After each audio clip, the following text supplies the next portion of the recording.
I'm in East Nashville with former teen pop sensation, Tiffany. Hi. Over a decade has passed since Tiffany rocked the stage as a teen queen, and she is now entering a new stage in her career with the launch of her first country album, Rose Tattoo. I am Morgan, and you are watching the AUGEgirl Network. Tiffany, thank you so much for talking with me today and being on the show. Oh, thank you. I'm excited. So am I. This is very fun. Let's go back a bit. You started singing when you were at the age of 4. Right. Did you just sing songs from the radio, or did you write your own songs at that age? Oh, no, I didn't write my own songs. I loved commercials, to be honest with you. I loved any kind of jingles on the radio and commercials.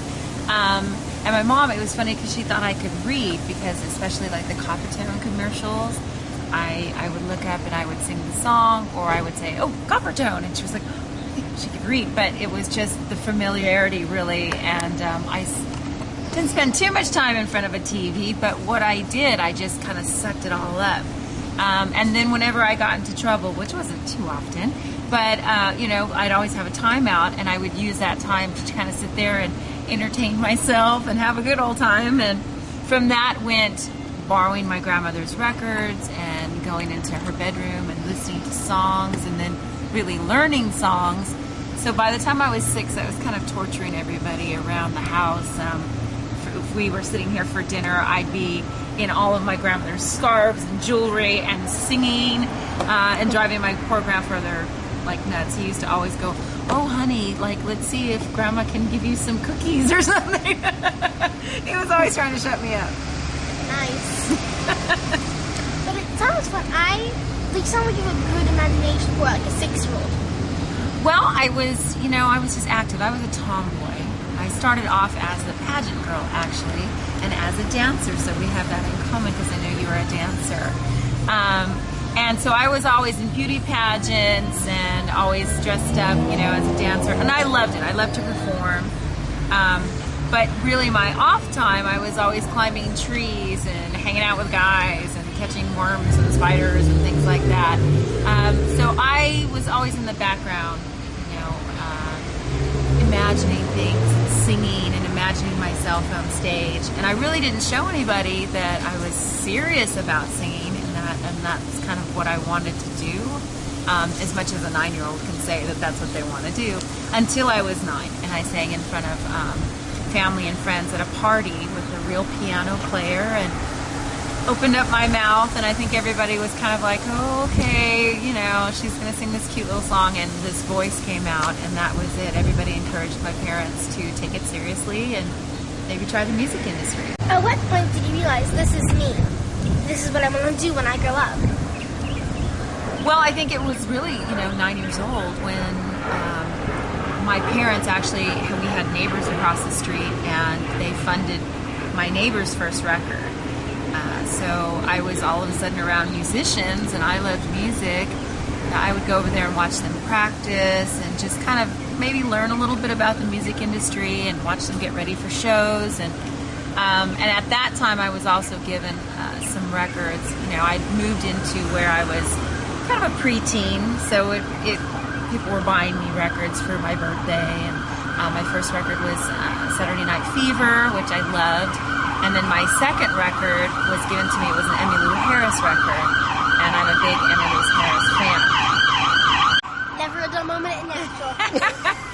So that was like my second record, was getting the Emmylou Harris record and just listening to it over and over and over again. And then by the time I was like 10, 11, I was sneaking into my older cousin's room and borrowing her Heart and her Fleetwood Mac. And then I found Stevie Nicks, which was it for me. That's all I've really ever wanted to be, was kind of like the country pop, my own different version, and her influence, and be, she's my inspiration, so I take a lot of her cues, and I love what she wears, and it's just always been, even from a little girl, I just understood her lyrics, and I thought she was the coolest thing ever.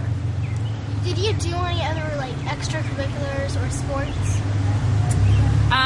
Not really. I mean, dance, and I love to paint, but I'm never really that great at it.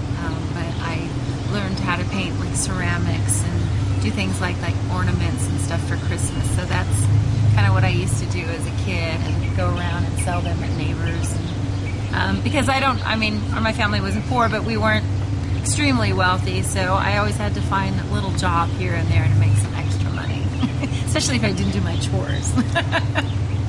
How important do you think extracurricular activities are important in a child's life? Oh, I definitely think it's important. I mean, you have to have the balance. I think sometimes I come from Los Angeles, California, and I also have a 19-year-old son. So being a mom and also having tons of godchildren and friends who went off and had kids, and again, being in California where it's very, it's all about extra, activities in your life. I think you need to have a balance. You can kind of drive yourself a little crazy by getting involved in too many things. So you have to really pick something that's near and dear to your heart, and that you know you can get better at, and that you want to get better at even through the tough times, and do that. I'm really big with my own son. I try to put him in drums and baseball and all kinds of stuff, and it really wasn't something he wanted to do. And as a parent, I had to say, he really doesn't want to do this. So I'm never in for quitting things, but it's so much more fun if it's really something you want to do. Then you'll go to every practice, you'll wake up in the morning, and that's how it is with me and my singing. Learning a song, sometimes it's really hard.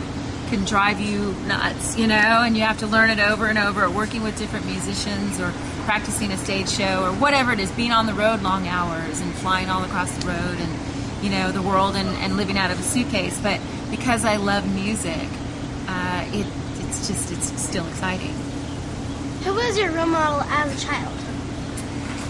Well, musically was definitely Stevie Nicks, but as a person, I would have to say my grandmothers. They were very strong women, and two different mindsets. My dad's mother came from Lebanon, and so she was in an arranged marriage at 14, and the whole 9 yards. And so when she came to America, she had two granddaughters that she taught us to be very strong and be very independent. And if you get married, you do that really well. Whatever you do, put your whole heart into it. But she was very big on education, and I think that's because she didn't have all of that when she was growing up, and she didn't have a lot of choices. My other grandmother was married very young as well, but she married the love of her life, and she was a very spiritual woman, and just a homemaker. And so I learned, how to get out there in the world and be more of a businesswoman, or be more aggressive and say what you want. And then I learned from my Mimi to spend that time with your family, and those little moments just sitting on the couch and watching TV and doing the cuddle are so important. So I've tried to keep all of that in my life. Thank you again. I have thoroughly enjoyed this interview. It's been one of my favorites.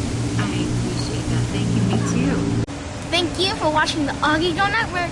Until next time, live, laugh, love, Augie.